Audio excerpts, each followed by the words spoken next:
What a way to follow up one of the most important fights in boxing, recent boxing history, with the biggest draw in all of boxing returning to the ring this weekend.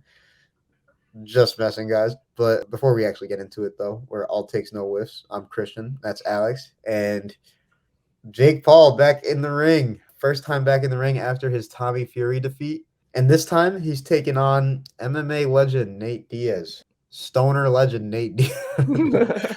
But in all seriousness, Nate Diaz, he's a legend in the game, even though he's never really been a dominant champion or anything like that. People respect him in the fight game because he's a dog, to be honest with you. And he's got the personality to back it up. And honestly, this is one of the guys I would love to see whoop Jake Paul's ass. But it's interesting because this is his boxing debut, as you can see. And honestly, kind of crazy that he's going 10 rounds in his pro boxing debut.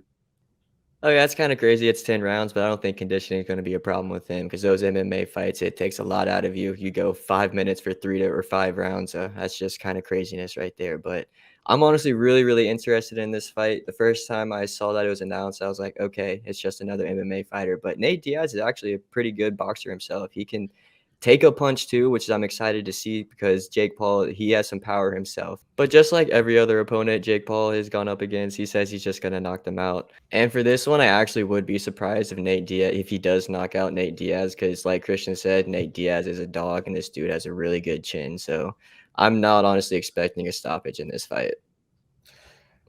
I can't say I'm expecting one either. No, I can't say. The one thing I can guarantee though is Nate Diaz is going to bleed.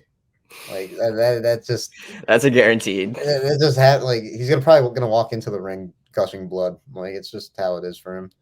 But I can't see Jake Paul stopping Nate Diaz because no, just no, it's not gonna happen. And I'd be really upset if it did happen, to be honest, because I'm not into MMA nearly as much as I am into boxing, but Nate Diaz is definitely one of those guys that you just can't help but root for. I feel like he's kind of a douche, but like a lovable douche almost. And I don't want to see Jake Paul do That's that how a lot because of MMA fighters are, I feel like, though. yeah. And then Jake Paul's just a douche. Like there's not really ain't no love behind that. And yeah, no, I this is one of those guys I do not want to see Jake Paul knock out. Like Tyron Woodley, that was wild to see, but like I wasn't too big of a fan of Woodley, or I just wasn't familiar with him. So this would be a lot different, I feel like. As far as my official prediction, though, unfortunately, I think Jake Paul is going to win this fight. I do think he's going to win by decision. I think just him having more boxing training, like just specified more towards boxing, is going to make the difference. Nate Diaz is going to have his moments, but I it's just at the end of the day, Nate Diaz is an MMA fighter, and MMA fighters strike as if they're in an MMA fight, and there's nothing against that. It's just when you're going into boxing, it's a little different. Punches I feel like are a little shorter, sharper.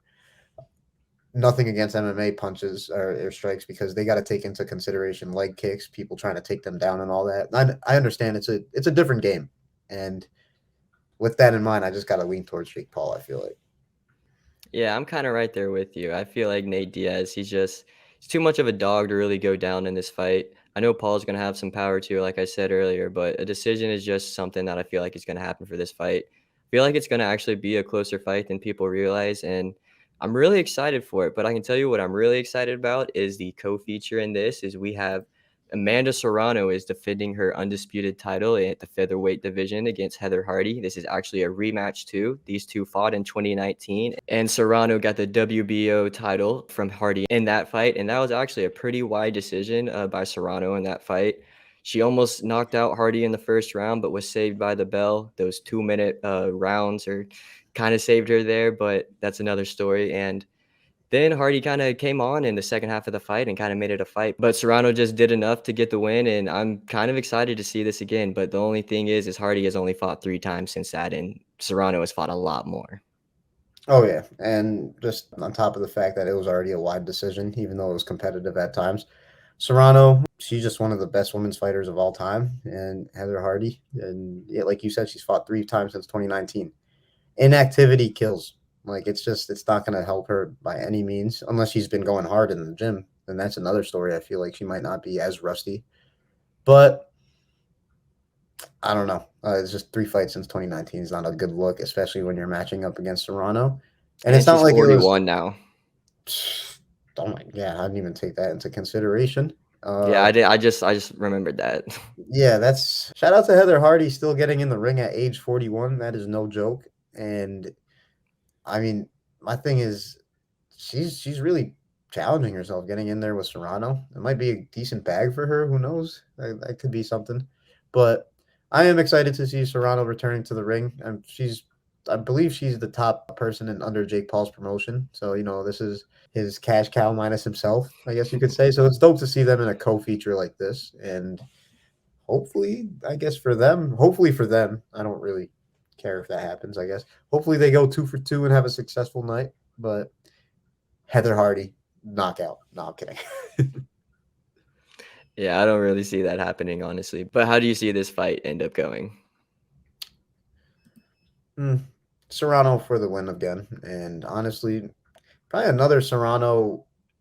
Ooh, actually, I want to say Serrano decision, but like Hardy being 41 now, I think that's a factor. Serrano's And the older now too, though. inactivity.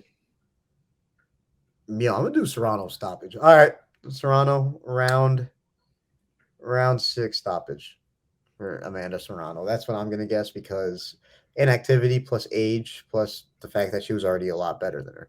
What about you though?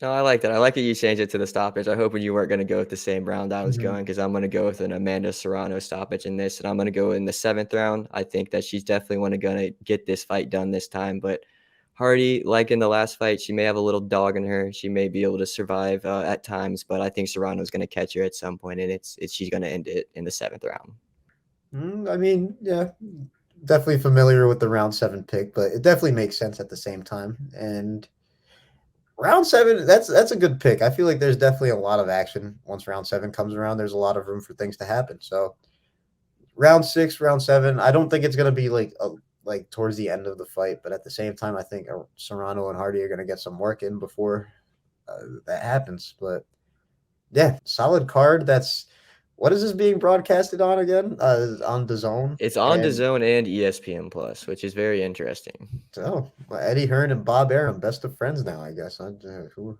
knew? No, I'm I just don't know messing. how that works, but if anyone wants to let us know, you can. Yeah, but it's going to be a solid card, I guess you could say. Jake Paul back in the ring with an MMA fighter after losing to a boxer, like we said would happen. And I do want to see what's next after this fight, but he's got to get over Nate Diaz first. I know he's got a fight scheduled on the KSI Tommy Fury undercard, but definitely can't look ahead of Nate Diaz because that's definitely a challenge in front of him. I guess you could say I'm excited for this card. It's more of a spectacle, I guess, it's compared to last week when you had top quality boxing to look forward to. But yeah, this card's going to be solid. And if you guys agree, go ahead and subscribe because, great minds think alike, of course.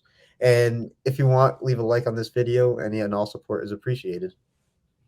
Yeah, we appreciate all the support. And also, if you want to go ahead and let us know down in the comments who you think are going to win both of these fights, if you think Jake Paul is going to beat Nate Diaz, or you think Amanda Serrano is going to defend her undisputed title for the first time. Should be a really good card. I can't wait for it. But until then, peace. Peace.